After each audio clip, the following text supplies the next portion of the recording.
for the price point. I mean, it looks beautiful. With ours, we just didn't have that. We already had our cameras, and we kind of sat there at a certain point and was like, okay, what's more important, the story or the look? Let's go with the story. And I think that kind of worked for us. As long as your story is going to work, the look, I mean, look what like Kevin did with Clerks or Linklater did with Slacker. They're not great looking movies, but the story propels it and keeps it going, so. Any comments on Affleck as the new Batman? Probably a great paycheck. All right. I personally don't have a problem with it. The way I see it is you know, if he can pull off Bruce Wayne, then when he puts on the costume, some people might hate me for this, but I think it doesn't take much for someone to pull off wearing the costume. You have to be able to pull off Bruce Wayne. That's where the acting comes in. And I really feel like if you exclude Daredevil, I mean, that's where everybody's making the comparison. I think he's a really talented actor. He really is. He's shoot. We're talking about as long. Hi, as long as we're talking about the Batman Superman movie, I have always thought that Batman movies ride on the villains, not Batman himself. So I think this entire movie is going to ride on Bryan Cranston as Lex Luthor. And You're probably right. He's going to rock it. You're probably right. I agree with that. Totally agree with that. I mean, so I personally don't have a problem with Ben being, you know, Batman, Bruce Wayne. So. Well, yeah, with Cranston on the screen, no one can be watching him. I'll go nerd. It seems like they're going for a Dark Knight Returns storyline. If that's the case, I wanted them to either have Kurt Russell come in to play Batman because he's an old, grizzled, like 60-year-old guy. That's what I wanted. But you know what, Ben is Batman. All right. I mean, like I said, it doesn't really do too much for me because I actually liked the majority of the Superman movie, and I'm kind of in a small minority with that. Because I finally got to see shit like blow up. Sorry, kids. Stuff blow up and Superman hit stuff. But I think Ben will be fine. I think it's kind of an interchangeable thing at this point. Unless somebody like a Nolan were to get a hold of it, or you know, a filmmaker with a definitive vision, which I think Snyder's kind of searching for, and I think he might eventually find it. But I think he's working on it. Boy, that was really bad and depth. No, I'll agree with you. There you go. Any more questions about kind of the documentary or Milius or any kind of stuff like that? Are there any other? I'll repeat it. Are there any other screenwriters or other filmmakers from that period of time that you'd like to interview? Or the question was, were there any filmmakers or screenwriters from during that time that we wanted to interview? We kind of got everybody from John's time period, which was the film brats is what they called them. We got Spielberg, Lucas, Coppola. The guys we didn't get, actually, were kind of the newer guys. The guys like Quentin Tarantino. John was a huge influence on Quentin Tarantino. We tried getting Quentin a lot. He was caught up in the Django. He was caught up in Django, and then his yeah, exactly. Nice. The D is silent. And then Sally Menke, his editor, unfortunately passed away in a horrific accident, so he was like, I'm not doing any Basically, interviews the right now. whole post-production schedule kept expanding out into our shrinking interview window because it was right near the end of when we had the lock. So we actually got towards the end where, you know, we were this close to getting him, but it was past when we'd have to lock it. Well, the problem, not the problem, what the issue was, he was giving us the time. I mean, he gave us the yes, but he wasn't giving us the actual date and time. And the issue we ran into, which I still feel like, hey, can we go back and still put it in? But sometimes you just have to walk away and say, like, it wasn't meant to be. Film's done, let's move on, let's do something else now. But we literally had to finish to deliver to South by Southwest, because that's where it was going to premiere. And it premiered on a Saturday, and we delivered I think less than 4 days prior to that.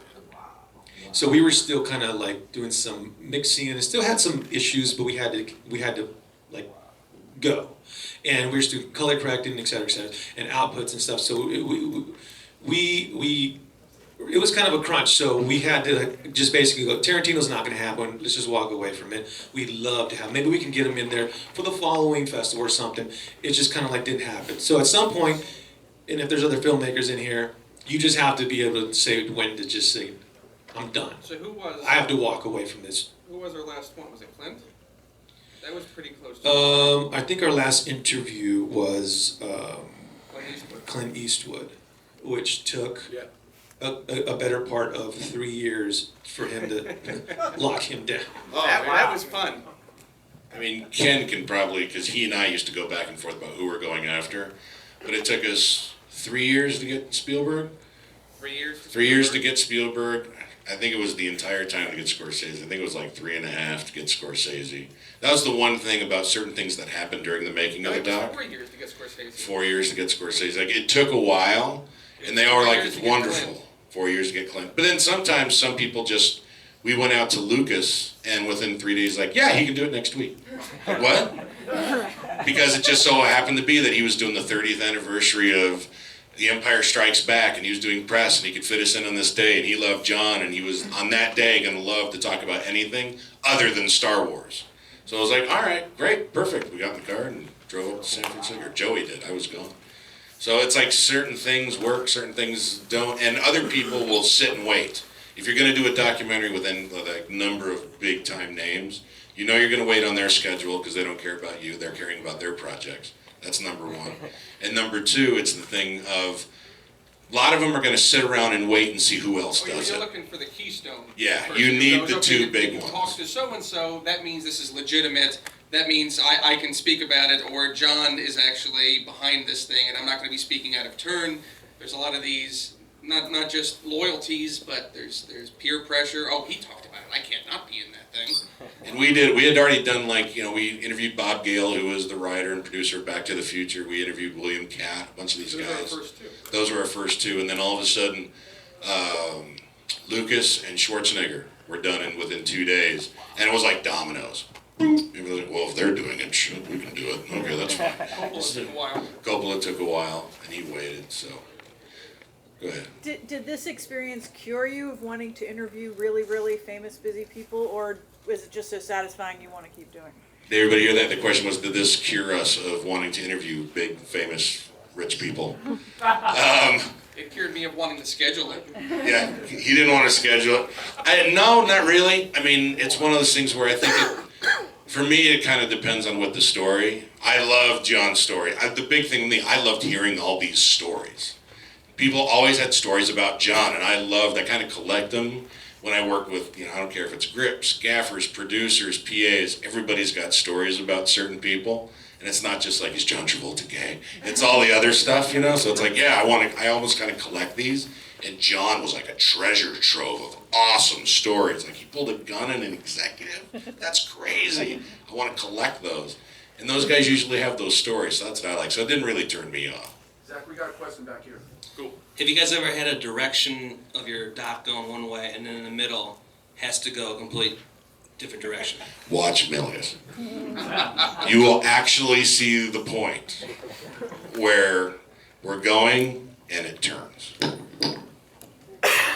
Well, part of the reason why it did take so long is because, without giving it away, we had to stop shooting. And just basically, there was a time where this project was not going to see the light of day.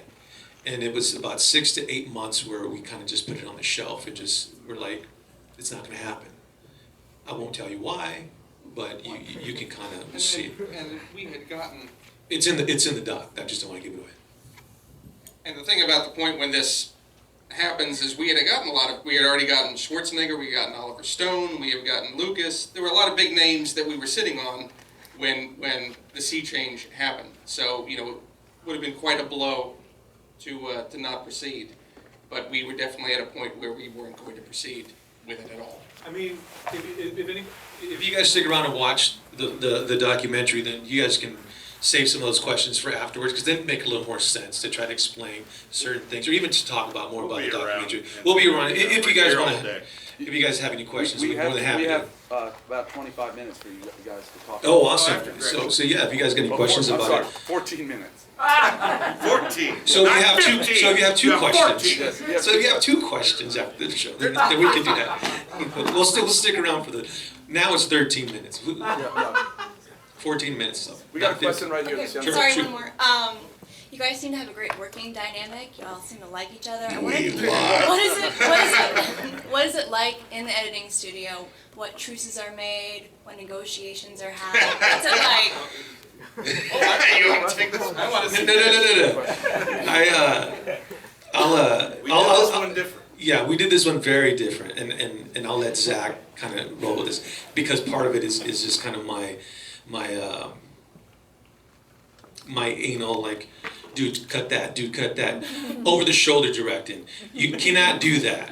We literally have gone out for drinks, and by the end of the night, come close to fist fighting. And the next morning, we're like, And then they talk about the film. yeah, he's like, are you cool, dude? And I'm like, I'm cool. He's like, I don't give a shit. We're buddies. We've known each other for so long. I mean, the quick background on us and the kind of dynamic is Plug your ears, kids. I was DJing at a strip club for that was my early career. I was dancing. And he was dancing. No, he was the bouncer, and his post was literally right next to the DJ booth. And for all night, I mean, after a while, I mean, this sounds kind of like, you know, you get jaded, and it gets like it becomes a job. We talk about movies, and like I've always wanted to work in the entertainment industry, and he was telling me, dude, I've done some acting, you know, and I want to work in the entertainment industry, et cetera, et cetera. That was your And pickup line? and he ended up moving to LA, back to LA. And one day I got fed up with the strip club business, and I just literally one morning I'm like, I'm done, I quit. I called up Zach, I go, hey dude, I'm gonna move down there, can I crash on your couch? And that's kind of like where it all kind of got started. So we've known each other for like 20 years. So it's easy for us to fight and not take it personal when it's just in a working environment. But I learned really quick after like a few projects, I can't be that over the shoulder director or editor, etc. Just let him do his thing. He's like, dude, just give me a few days. I'm gonna give you a rough cut. Then we can make notes. Get out of here. You know, just don't breathe on my neck. And I'm like, I get it, dude, I get it, you know, but just make sure you change that. We had this when we moved into Kevin's offices. Kevin gave us an office, and we had one room. So it was his desk, my desk, and I put my desk up against the wall. He had his desk kind of away and pointing at me so he could kind of watch the screen and all that kind of stuff.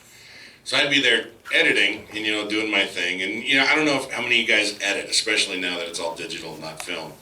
But you kind of do just a bunch of different variations. You just throw it up, see if it sticks, see if there's anything that kind of jumps out at you. You